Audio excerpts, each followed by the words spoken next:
이 시간에는 시작된 성령의 계절이라는 제목으로 하나님 말씀 함께 나누도록 하겠습니다. 이 시간 우리는 하나님을 예배하기 위해서 모였습니다. 그래서 우리가 찬양도 함께 부르고 또 말씀도 나누고 있고 또 기도도 함께 합니다. 이 모든 것을 우리는 예배라고 합니다. 이 예배라는 말은 히브리 단어로 샤하라는 단어에서 나온 그 뜻인데, 그 의미는 하나님 앞에 엎드린다는 의미입니다. 하나님 앞에 엎드린다. 누군가 앞에 엎드린다는 것은 만약에 상대의 힘에 의해서 어쩔 수 없이 엎드려졌다면 이건 굴욕이죠. 비참한 것입니다. 그러나 내가 자원해서 누군가에게, 상대에게 엎드린다면 그것은 상대를 인정하는 것이고 상대를 최대한 최고로 높이는 그 행위라고 할 수 있을 것입니다.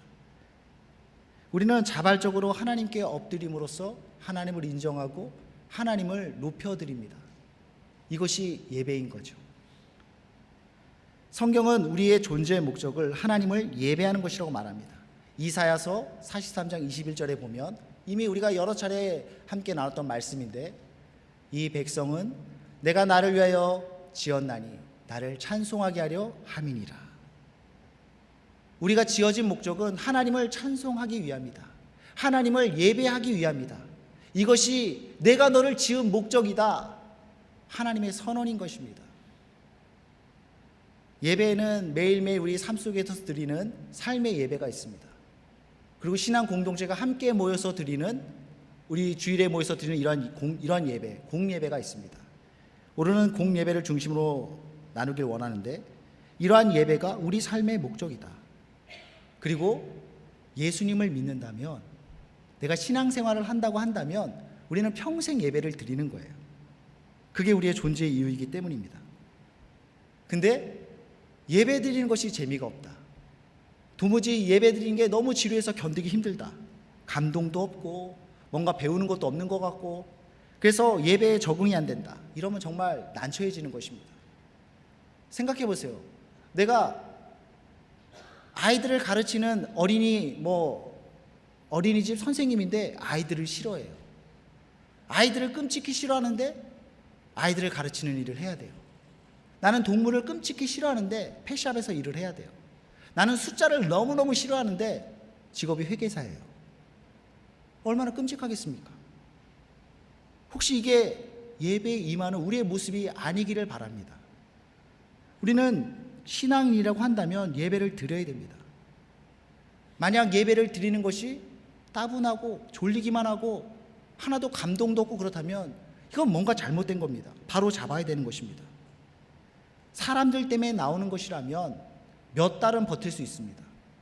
또는 의무감 때문에 나오는 거라면 몇 년은 버틸 수 있습니다. 근데 어떻게 사람 때문에, 어떻게 의무감 때문에 평생을 다닐 수 있겠습니까? 이거는 괴로운 거죠. 우리는 온전한 예배자가 돼야 됩니다. 억지로 버티는 예배자가 아니라 예배 자리를 사모하고 예배하는 그 가운데 하나님을 체험하는, 하나님의 영광을 맛보는 그러한 예배를 우리는 만들어 가야 됩니다.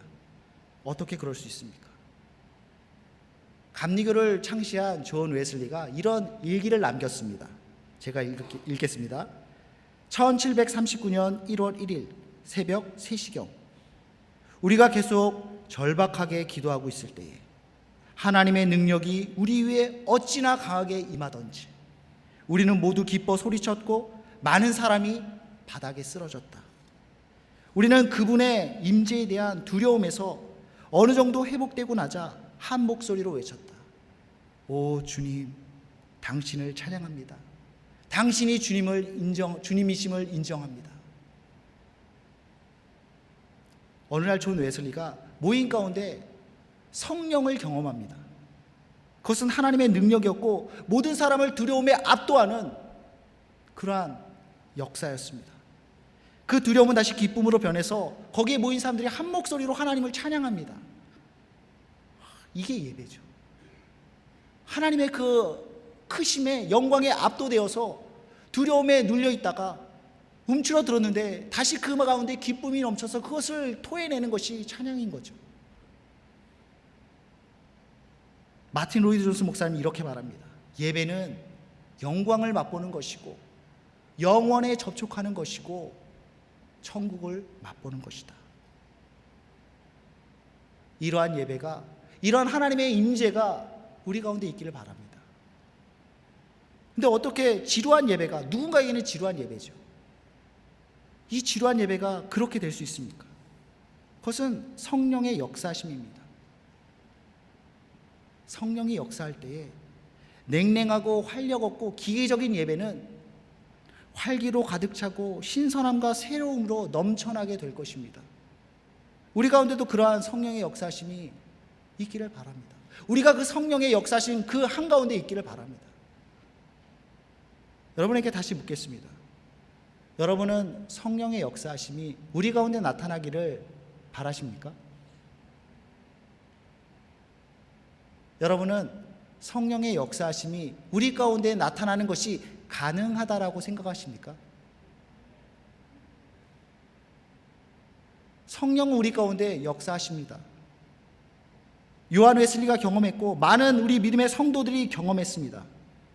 그 성령의 역사와 성령의 임재는 오늘날에도 계속 이어지고 있습니다. 무엇보다 그것은 약속된 것입니다. 예수님께서, 아버지께서 약속하신 것을 너희는 기다리라 말씀하셨는데 그것은 이미 구약시대로부터 약속되어 있었던 것입니다. 에스겔 36장 26절에 보면 이렇게 말하고 있죠. 우리 여러분이 있습니다. 시작. 너희 속에 두고 새 마음을 너희에게 주되 너희 육신에서 굳은 마음을 제거하고 부드러운 마음을 줄 것이며, 하나님이 에스겔 선지자를 통해서 새 영을 주겠다, 내 영을 주겠다, 너희 속에 새 영과 내 마음을 부어주겠다 약속하셨다라는 것입니다. 그리고 요엘 선지자를 통해서도 말씀하십니다. 요엘 2장 28절에서 29절 역시 같이 있습니다. 시작. 그 후에 내가 내 영을 만민에게 부어주리니 너희 자녀들이 장래일을 말할 것이며 너희 늙은이는 꿈을 꾸며 너희 젊은이는 이상을 볼 것이며 그때 내가 또 내 영을 남종과 여종에게 부어줄 것이다. 그 후에 내 영을 만민에게, 모든 사람에게, 여기는 우리 모두가 포함되는 거겠죠. 모든 사람에게 부어줄 것이다. 그때에 남종과 여종에게 내 영을 부어줄 것이다. 언제 그런 역사가 나타난다고요? 그 후에, 그때에 하나님이 내 영을 부어주겠다. 다르게 말하면 하나님이 당신의 영을 부어줄 그 날이 오는데, 하나님이 당신의 영을 부어줄 그 날이 그때라는 것입니다. 요엘 선지자가 말한 그때가 하나님께서 성령으로 우리 가운데 기름 부으시는 그때이다. 모든 만민에게, 모든 성도에게 하나님의 성령을 부어주는 때이다. 오늘 본문에서 사도행전을 기록한 누가는 성령의 역사하심을 기록하고 있습니다. 3절 말씀, 그들이 다 성령의 충만함을 받고 성령이 말하게 하심을 따라 다른 언어들로 말하기 시작하니라. 그곳은 다락방이었습니다. 120명의 성도가 모여 있었습니다. 근데 그들 가운데 성령의 역사심이 나타나는 거예요. 내 영을 부어주리라, 새 영을 부어주리라 하신 그 하나님의 약속이 이루어지는 순간이었습니다. 이것은 하나의 사건이었지만 그 오순절 다락방의 그 사건을 통해서 그 이후부터 시작될 성령의 역사, 그 역사의 한 페이지를 여는 첫 페이지인 거죠. 한국에서 제가 살던 동네는 라일락이 있었습니다. 5월이면 라일락꽃이 폈던 것 같아요. 여러분 라일락꽃 아시나요? 이걸 어떻게 설명할까 생각해 보니까 라일락이라고 하는 나무에 피는 꽃이 라일락꽃이죠. 서울에, 제 집이 서울이었기 때문에 그 라일락 나무가 그렇게 많지는 않습니다. 그래서 몇 그루, 동네에 몇 그루 없고 그나마도 뭐 신경 안 쓰면 보이지 않습니다. 더욱이 낮에는 제가 뭐 집에 동네만 돌아다니는 게 아니잖아요. 뭐 제 일도 보고 왔다 갔다 하는데, 그래서 라일락이 폈는지 안 폈는지 모릅니다. 근데 밤이 되면 어디선가 라일락 향기가 바람에 실려서 날아옵니다. 숨을 들여 마실 때 그 라일락 꽃향기가 싹 들어와요. 얼마나 달콤한지 몰라요. 5월에 그 밤에 라일락 꽃을 향기를 맡고 있으면 제 마음이 촉촉해집니다. 막 씨가 저절로 써지는 그런 밤이죠. 그러면서 어딘가에 라일락 꽃이 폈구나, 여기저기에 여러 라일락 꽃이 폈겠구나, 그렇게 생각을 합니다.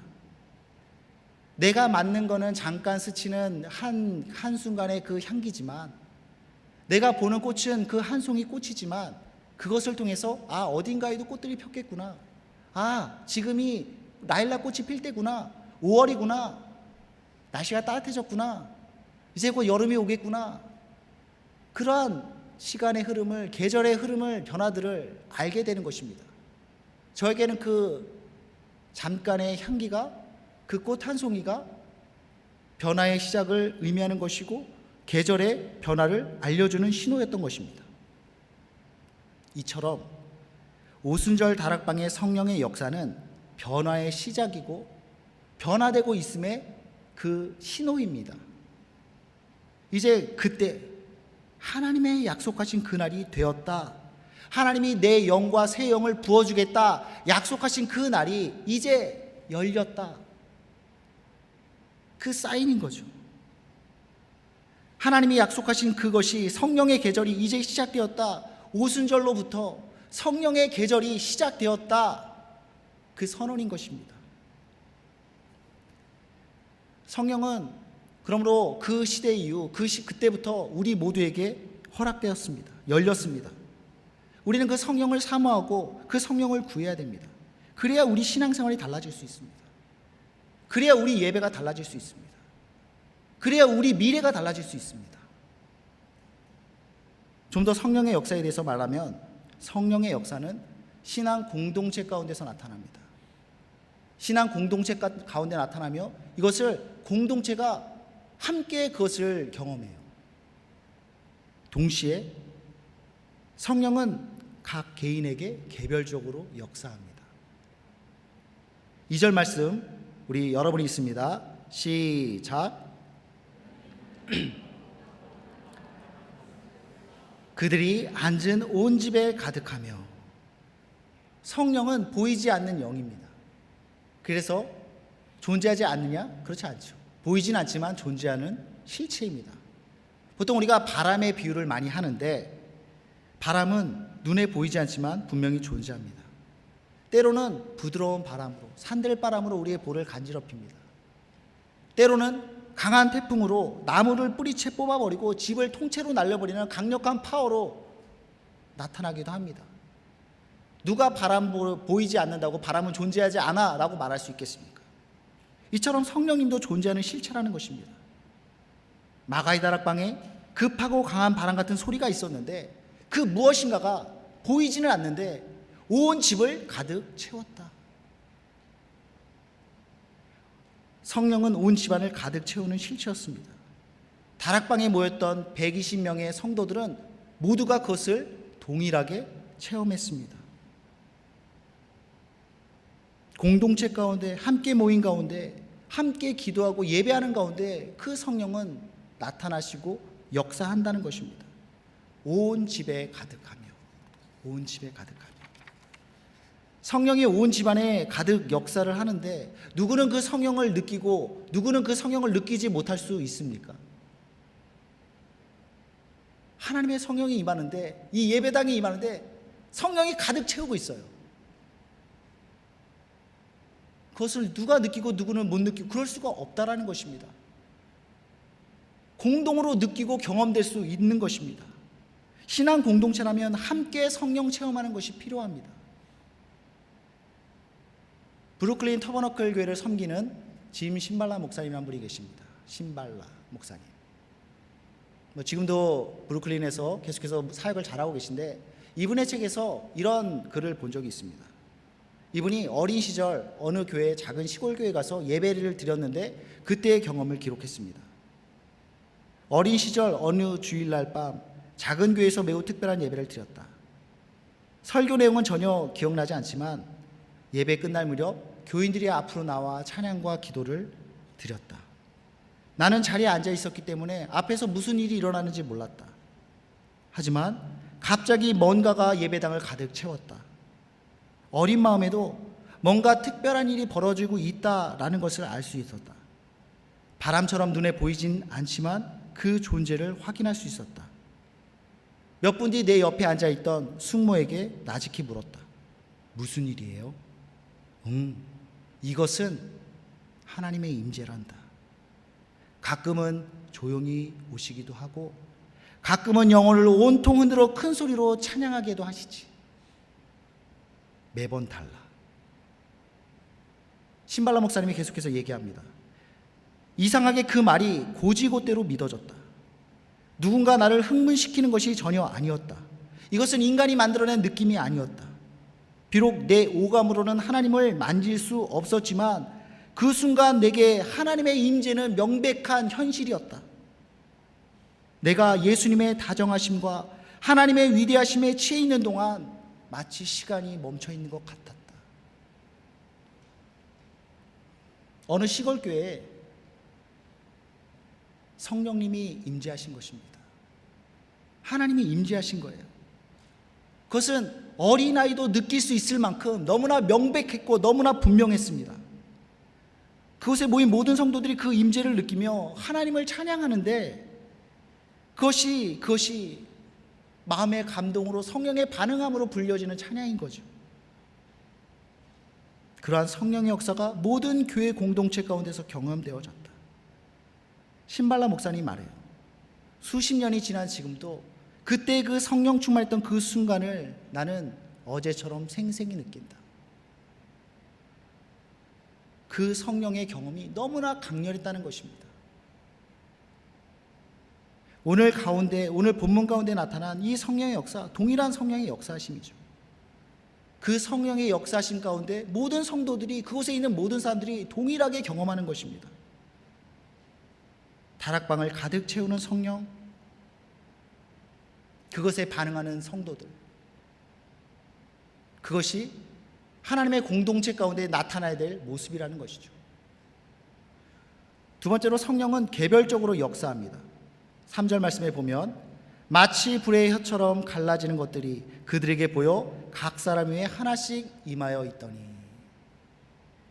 성령의 역사가 온 집안에 가득한데 그곳에 있는 모든 사람들이 그 성령을 경험하는데 동시에 그것은 개별적인 역사로 나타납니다. 성령이 무대기로 역사하고 끝나는 것이 아니라 그 가운데 가득 채우는 동시에 각 개인에게 역사해 주십니다. 성령은 그것을 불의 혀가 갈라지는 그 불꽃으로, 그 불꽃이 각 사람에게 임하는 그 모습으로 묘사하고 있는 것입니다. 물론 성령의 역사가 항상 강한 바람으로 또는 불꽃의 형태로 임하는 것은 아닙니다. 다양한 모습으로, 다양한 형태로 우리 가운데 역사하고 나타납니다. 그것은 반드시 개인적인 체험으로, 인격적인 경험으로 나타나야 되는 것입니다. 여러분, 프랑스 철학자 중에 수학자이기도 했던 파스칼이라고 여러분 아시나요? 그는 어린 나이에 이미 수학의 높은 경지에 이르렀던, 그리고 여러 가지 물리학 법칙과 여러 가지 기기들을 발명해낸 그런 사상가요, 수학자요, 철학자, 한마디로 천재죠. 우리랑은 거리가 좀 먼. 근데 이 사람이 그런 글을 기록한 적이 있습니다. 띄워주실래요? 그 그림? 네. 이 사람이 메모해놓고 평생을 간직했던 글입니다. 오늘 밤 10시 30분 무렵부터 12시 30분까지 오 철학자들과 지혜로운 자들의 하나님이 아니라 아브라함의 하나님, 이삭의 하나님, 야곱의 하나님, 안전, 감정, 기쁨, 찬양, 이거를 적어놓고 파스칼은 평생을 것을 주머니에 양복 저고리 안쪽에 것을 꿰매서 갖고 다녔다고 합니다. 그 약 2시간 동안 이 파스칼이 하나님의 임재를 경험한 겁니다. 성령의 임재를 체험한 것입니다. 그가 술에 취해 있거나 약에 취해 있거나 아니면 잠에 취해 있거나 그렇지 않았습니다. 그는 명석한 두뇌의 소유자였고 위대한 사상가였고 위대한 수학자였습니다. 그는 평소에도 수학적으로 기계적으로 사물을 바라보고 생각하던 사람이었습니다. 그런데 그가 하나님의 그 성령을 체험한 것입니다. A.W. 토저 목사님은 그러한 파스칼의 경험을 이렇게 얘기합니다. 성령님이 그의 안으로 뚫고 들어오셨다. 성령님이 그의 안으로 뚫고 들어오셨다. 하나님은 그의 생명 안으로 들어오셔서 2시간 동안 꼬박 그를 완전히 압도하셨고, 그는 그 체험을 오직 불, 그 한마디로 압축하여 표현했다. 2시간이라고 하면 어쩌면 길지 않은 시간일 수 있습니다. 그러나 이 파스칼에게는 그 2시간이 너무나 강렬한 시간이었습니다. 그의 인생 전체를 바꿔놓는 그 시간이었던 거죠. 성령의 임재 앞에 외경심과 감탄함에 사로잡혀서 무아지경 가운데 찬탄하는 것입니다. 하나님께 영광을 돌리는 것입니다. 성령의 역사가 나타날 때 냉랭하고 활력 없고 기계적인 그러한 예배, 그러한 영혼은 다시 뜨거워지고 다시 활기로, 다시 신선함과 새로움으로 넘쳐나게 되는 것입니다. 그 성령의 역사를 하나님은 오늘 우리에게도 허락해 주셨습니다. 사모함으로 우리는 그 성령의 역사를 누려야 될 것입니다. 여러분, 이러한 성령의 임재와 성령의 기름 부으심을 여러분 체험하기 원하십니까? 그럼 이 질문을 던지지 않을 수 있습니다. 없습니다. 성령의 역사를 위해서, 그렇다면 나는 무엇을 해야 하는가? 내가 성령의 임재와 성령의 기름 부으심을 원한다면 내가 무엇을 해야 되는가? 1절 말씀이죠. 우스는 날이 이미 이름에 그들이 다 같이 한 곳에 모였더니. 그들은 다 같이 한 곳에 모였습니다. 한 곳에 모였다는 것은 이스라엘 장소에 있었다는 것입니다. 기다림의 분량을 채우고 있었다는 것입니다. 그리고 기도에 힘썼다. 기도에 힘썼다. 첫째로 이스라엘 장소에 있었습니다. 그들이 머물고 있는 곳은 마가의 다락방이었는데 하나님이 있으라고 한 장소였습니다. 성령의 역사는 그곳에서 이루어져요. 이미 여러 차례 얘기했던 내용입니다. 이미 여러 차례 얘기했는데 자주 듣는다고 해서 그것이 우리 삶에 적용되는 것 같지는 않습니다. 이 시간 말씀을 주면서 메모한다고 해서 이스라엘 자리에 있어야 되는구나, 그렇게 그 문장을 적어 놓는다고 해서 그것이 우리 삶에 그대로 적용되는 것이 아니지 않습니까? 우리가 그 말씀을 실천하고 살아가기 위해서는 그것을 이스라엘 장소에 머문다, 이 내용만은 너무나 추상적입니다. 적용이 필요합니다. 구체적인 내용이 필요합니다. 그래야 삶의 자리로 가져와서 우리가 그렇게 살 수 있는 거죠. 우리가 말씀을 듣고 지식을 쌓기 위해서 말씀을 듣는 것이 아니잖아요. 말씀을 듣고 우리 삶의 변화를 이루기 위함인데, 그러기 위해서는 적용과 구체적인 내용이 필요하다. 이렇게 적용할 수 있을 것 같아요. 이스라엘 장소에 머문다. 여기에는 구체적인 장소가 제시되어야 될 것입니다. 먼저 우리가 이스라엘 자리, 예배의 자리가 돼야겠죠. 하나님이 우리를 예배자로 부르셨다고 그러는데, 예배자로 만드셨다고 그러는데, 그럼 예배 자리에 있어야죠. 또 기도의 자리, 순모임의 자리가 우리가 있어야 할 자리일 것입니다. 특별히 다음 주면 오는 금요일은 우리가 수련회를 갔는데, 수련회야말로 우리가 있어야 할 자리입니다. 왜냐하면 예배의 자리가 예배드리지, 기도하지, 교제가 있지, 이게 다 겹치잖아요. 우리는 예배의 자리도 있어야 되고 기도의 자리에도 있어야 되고 교제의 자리도 있어야 되는데, 수련회야말로 이것들이 다 겹치는 자리인 것입니다. 놓칠 수 없는 자리인 거죠. 그곳에 다 같이 모일 때에 우리는 주님이 약속하신 그 성령을 누릴 수 있다는 것입니다. 두 번째로 기다림의 분량을 채워야 됩니다. 하나님은 언제나 좋은 것을 주실 때에 항상 기다리게 하십니다. 왜 기다리게 하실까요? 난 기다림이 너무나 즐겁다 하시는 분들, 가끔 이상한 분들이 그렇게 말할 수도 있죠. 근데 보통은 기다리는 것이 쉽지가 않습니다. 어렵습니다. 특별히 내가 간절히 원하는 것이 내 앞에 있을 때에 그 기다림은 사람 미치게 합니다. 근데 왜 하나님은 우리에게 그런 기다림을 허락하시는가? 저는 요즘 우리 리더 모임에서 고린도전서 13장을 같이 암송하고 있습니다. 사랑장이라고 하는데, 그 말씀을 묵상하는데, 암송하고 묵상하는데, 그것을 묵상할 때마다 내가 참 사랑이 부족한 사람이구나 깨닫고 회개하게 됩니다. 동시에 말씀을 암송하는 가운데 하나님께서 그런 깨달음을 주시더라고요. 성경을 암송하면 주는 유익이 뭐냐, 누릴 수 있는 유익이 뭐냐? 우리가 말씀을 암송할 때에 그 말씀을 암송을 통해서 성령님께서 우리로 하여금 깨닫게 해주신다는 것입니다. 말씀하신다는 것입니다. 어떤 깨달음을 주셨냐면 하나님이 왜 우리를 기다리게 하시는가? 기다림은 오래 참는 것이잖아요. 근데 오래 참는 것은 무엇이냐? 그것은 사랑이라고 말합니다. 고린도전서 13장 4절, 사랑은 오래 참고 사랑은 온유하며 시기하지 아니하며 사랑은 자랑하지 아니하며 교만하지 아니하며. 사랑은 오래 참는 것이다. 사랑은 오래 기다리는 것이다. 하나님이 왜 우리를 기다려 주십니까? 왜 하나님께서 우리에 대해서 오래 참으시죠? 상한 갈대를 꺾지 않으시는 분이다 우리가 찬양을 했는데 왜 그 상한 갈대를 꺾지 않고 기다리시냐고요. 우리는 그 답을 알죠. 하나님이 우리를 사랑하기 때문입니다. 사랑은 기다리는 것이기 때문입니다. 사랑은 오래 참는 것이기 때문입니다. 그게 하나님의 사랑인 거죠. 그러면 왜 하나님께서 우리로 하여금 기다리게 하시느냐?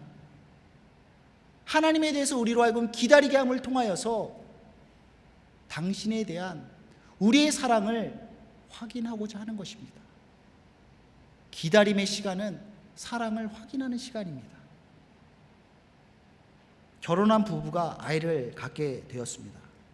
보통 아기들은 엄마 뱃속에서 10개월을 머뭅니다. 그러면서 점점 자라가죠. 엄마는 그 10개월을 기다립니다. 그 10개월 동안 엄마는 엄마만 느낄 수 있는 그런 아기와의 교감을 나누며 그 10개월을 기다립니다. 그리고 그 10개월을 기다리면서 점점점 아이에 대한 사랑을 키워가는 거죠. 그 10개월 기다림 동안 아이에 대한 사랑은 점점점 커져가는 것입니다. 그 기다림의 시간이 사랑의 시간인 거죠. 성경은 인간이 모든 것을 계획한다 할지라도 그것을 이루시는 분은 하나님이라고 말합니다. 우리는 계획과 진행하는 것들이 모두 하나님 손에 달려있음을 믿습니다. 그렇다면 뭔가 진척되기 위해서는 그것은 하나님을 기다려야 되는 것입니다. 하나님이 이루신다면서요. 무슨 일을 이루는 것이 하나님이라고 한다면 우리가 어떤 일을 이루기 위해서 하나님을 기다리는 것이 필요합니다. 그 기다림의 시간, 이게 사랑의 시간이라니까요. 그 기다림을 통해서 우리는 하나님을 알아가고 하나님의 신실함을 배워가고 하나님과 깊이 사귀며 하나님에 대한 사랑이 깊어지는 것을 우리는 경험하는 것입니다. 기다림의 분량은 사랑의 분량이다. 사랑으로 기다림의 분량을 채울 때에 그 끝에 하나님의 역사가, 하나님의 응답이, 하나님의 열어주심이 우리에게 주어지는 것입니다. 마지막으로 기도에 힘썼다. 성령과 기도는 함께 가는 것입니다. 성령은 구하는 자에게 주신다고 그랬거든요. 누가복음 11장 13절 우리 여러분이 있습니다. 시작. 너희가 악할지라도 좋은 것을 자식에게 줄 알거든 하물며 너희 하늘 아버지께서 구하는 자에게 성령을 주시지 않겠느냐 하시니라. 우리는 성령의 임재를 놓고 기도해야 됩니다. 그러기 위해서 먼저 우리가 정리해야 될 게 필요한데 뭘 정리해야 되냐면 성령님의 존재를 믿고 인정해야 됩니다. 그리고 특별히 성령님은 하나님과 동일한 분이시거든요. 인격적인 분이십니다. 기계적인 분이 아니세요. 100일 동안 1000일 동안 기도하면 딱 오는 그런 역사는 그런 분이 아닙니다. 그 하나님에 대해서 간절히 원하고 바라는 그러한 마음들을, 그러한 갈구를 계속해서 기도를 통해 드리는 것입니다. 성령의 임재를 놓고 기도한다는 것은 그런 것입니다. 성령님의 존재를 인정하고 그 성령님의 역사심을 믿고 그 성령님을 갈망함으로, 사랑함으로 구하는 것입니다. 나에게 역사해 주시고 내 삶을 주장하여 달라고 기도하는 것입니다. 우리가 그렇게 성령님을 구하고 성령님을 찾을 때에 하나님은 이렇게 말씀하십니다. 우리가 방금 읽었던 말씀처럼 하늘 아버지께서 구하는 자에게 성령을 주시지 않겠느냐. 구하면 찾으면 주시겠다. 그 성령을 선물로 주시겠다 약속하는 거죠. 사도행전 4장 24절에 보면 성도들이 모여서 한 마음으로 기도를 합니다. 그들이 듣고 한 마음으로 하나님께 소리를 높여 이르되 대주제여 천지와 바다와 그 만물 가운데 만물을 지으신 이시오. 그러면서 계속해서 기도를 하는데 24절에서 30절까지 기도하는데, 그리고 31절에 4장 31절에 이렇게 기록되어 있습니다. 빌기를 다하매 모인 곳이 진동하더니 무리가 다 성령에 충만하여 담대히 하나님의 말씀을 전하니라. 그들이 기도를 마쳤을 때에 그곳에 그 무리들 가운데 성령의 역사하심이 나타났다는 것입니다. 기도하면 그 성령을 주실 것이다 하나님께서 약속하셨을 뿐만 아니라 정말로 기도했더니 그 기도가 마쳤을 때에 그곳에 성령의 임재가 그곳을 흔들었다는 것입니다. 성령 충만과 기도는 같이 가는 것입니다. 기도할 때에 성령 충만함을 경험할 수 있습니다. 그리고 그 성령의 역사는 공동체 가운데 역사하며 그러므로 그곳에 있는 모든 사람들이 동일하게 경험할 수 있는 것입니다. 동시에 개별적으로 각 개인이 인격적으로 그 성령님과 컨택하며 경험하는 것입니다. 호레이스 부시넬이라는 목사님이 계십니다. 부시넬 목사님. 이분이 친구와 함께 산에 가서 기도를 합니다. 부시넬이 하나님을 향하여 그 마음을 열고 기도하는데 함께 기도하러 갔던 친구가 훗날 이렇게 말합니다. 부시넬이 기도하는 동안 나는 두 팔을 내 몸에 착 붙이고 있었다. 팔을 뻗으면 하나님을 만지게 될까 두려웠기 때문이다. 이게 무슨 소리냐면 두 사람이 가까이 앉아서 기도하는데 부시넬이 기도하는 가운데 하나님의 임재와 성령의 임재가 얼마나 강력하게 나타나는지, 행여나 내가 손을 뻗어서 그의 몸에 닿으면 그 가운데 임하고 있는 하나님을 만지게 될까 봐 두려워서 내가 움츠러들고 있었다. 기도하는 그 부시넬 가운데 하나님의 역사가, 성령의 임재가 강력하게 나타났다라는 것이죠. 오늘날 우리는 성령의 시대를 살고 있습니다. 성령의 계절이 시작되었습니다. 그 불이 우리 가운데 불타기를 원합니다. 냉랭하고 활력 없고 기계적인 그런 신앙생활, 그러한 예배, 그러한 삶, 성령의 역사가 나타날 때 거기는 뜨거움이 임할 것이고 활기로 가득 찰 것이고 신선함과 새로움으로 넘쳐나게 될 것입니다. 내 노력으로 만들어내는 것이 아니라 성령의 기름 부으신 가운데 우리는 그것들을 경험하게 될 것입니다. 그 성령을 사모하며 그 성령을 누릴 수 있는 우리 모두가 되길 바랍니다. 말씀을 정리하도록 하겠습니다. 강력한 성령의 임재를 경험한 파스칼, 그는 한마디로 표현합니다. 불. 강렬한 하나님의 역사, 강렬한 성령의 임재, 우리 가운데도 그러한 성령의 임재를 경험하기 원한다면 우리는 있어야 할 자리에 있어야 됩니다. 사랑의 분량, 기다림의 분량을 채워야 됩니다. 그리고 기도에 힘써야 됩니다. 성령님을 인정하고 성령님을 간절히 원하며 성령님을 구해야 됩니다. 그럴 때에 구하는 자에게 성령을 주시는 그 하늘 아버지께서 우리에게 선물로 성령을 주실 것입니다. 그 성령의 임재가 우리 공동체와 우리 개인의 이곳에 있는 모든 심령들, 모든 성도들 가운데 강함으로 불같이 역사하는 그 은혜가 있기를 바랍니다. 기도하겠습니다. 마가다락방에 성령의 역사가 나타났습니다. 강한 바람 같은 소리가 있었고 불의 혀가 갈라지며 그 불꽃이 그곳에 모인 모든 사람에게 임하였습니다. 이러한 성령의 역사가 오늘날 우리 가운데도 계속해서 이루어지고 있는 줄 믿습니다. 특별히 그 성령을 인정하고 구하고 간구하는 자에게 그 성령을 선물로 주시는 줄 믿습니다. 우리 공동체 가운데 함께 경험할 수 있도록 도와주시고 또 우리 한 사람 한 사람이 그 성령으로 붙잡힌 바 될 수 있도록 도와주시옵소서. 예수님의 이름으로 기도드립니다.